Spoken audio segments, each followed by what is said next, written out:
glad I survived. Yeah. All right. So, question. I have a question. What? Whose lips are on you?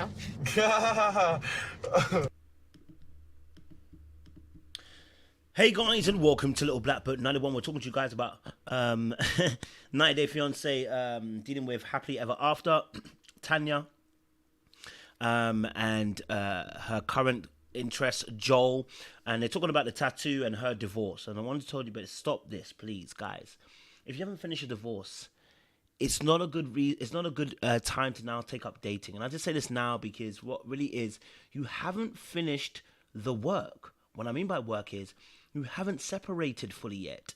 I know you maybe feel like that because you know you've distanced yourself from your partner, but there's something spiritual about marriage. There's something emotionally and spiritually and mentally deep about marriage that ties you in. That until you have divorced and also taken time to heal, because the divorce is a death. It's grief. You're grieving your last relationship. Your last relationship has caused pain and suffering and hurt because you're relieving that relationship. Now, some of you probably said, I actually don't feel that much pain because I left and it was good I left. I survived. But the reality is, even so, you've had to grieve that past relationship. Give yourself time. You enter into a relationship, it's making you insecure. Tanya now is insecure because you're coming from a place where you've left a marriage and now you're trying to enter into a dating sphere, and you haven't given yourself time to recalibrate and recuperate, regather your thoughts, and actually sit with yourself and say, actually, what does Tanya need? What do I actually need? You know what I mean? Of course, it's different for other people. Of course, some people will divorce and, you know, maybe 3 months down the line, it'll be cool. A month down the line, it'll be... Of course, it's not all the way across the board. Like, it's not one shoe fits all.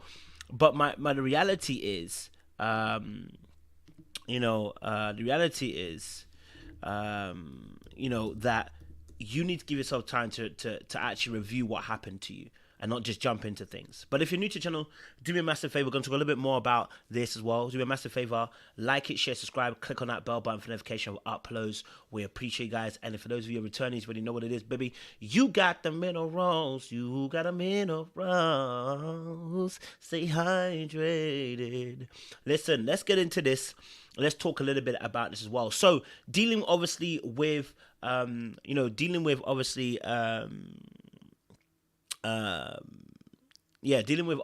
Tanya and Joel. Let's listen a bit more to the conversation and see what we're talking about here. What? No, it was an ex-girlfriend of mine. And you haven't decided to cover it up because... Yeah. Now, she's trying to ascertain why he hasn't removed the tattoo from his ex-girlfriend. Meanwhile, you have not finished your divorce. Why are you doing that? Because you're trying to secure him, to put him in a secure place so that when you move, you have a stable ground to move to. Now, it sounds normal, but what she really is doing is it's actually trying to guarantee that when she moves, she has somewhere to move to. Do you know what that really is signifying to me? What it really signifies to me when you're trying to guarantee that when you move there's someone else there is that you actually haven't done the work, number one. Number two, you actually haven't sat down with yourself and actually given yourself time to breathe. Number three, you're just moving from one relationship to another. You're transferring. And in that space, you haven't stopped. You're just continuing on the flow. Stop and breathe. Think about your life. Think about your life. What do you actually need from a relationship?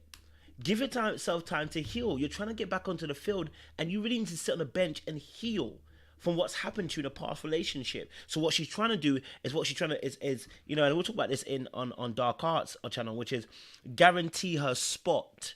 People do this when they're transferring from a relationship to relationship instead of actually just taking the time to say, hey, I need to actually work on me. Because they're afraid of being alone. They're afraid of their value being reduced by not being in a relationship because they get a lot of their value from a relationship. Ooh. You're not tired of getting your value from a relationship? Are you not tired of getting your value from somebody loving you? Are you not tired of that? It's insecurity. You need to be secure in yourself. You need to have something that you can tie down to, that you have your own security so that when you move and you shift, you don't move because you're moved by your own desperation to be loved. Don't do it. Don't let desperation pull you in that direction. And we'll come talk about that in another video as well. But like, share, subscribe, click on that bell button for notification uploads. I didn't want to talk too long about this video as well. We'll see you in a bit, guys, as well. Much love.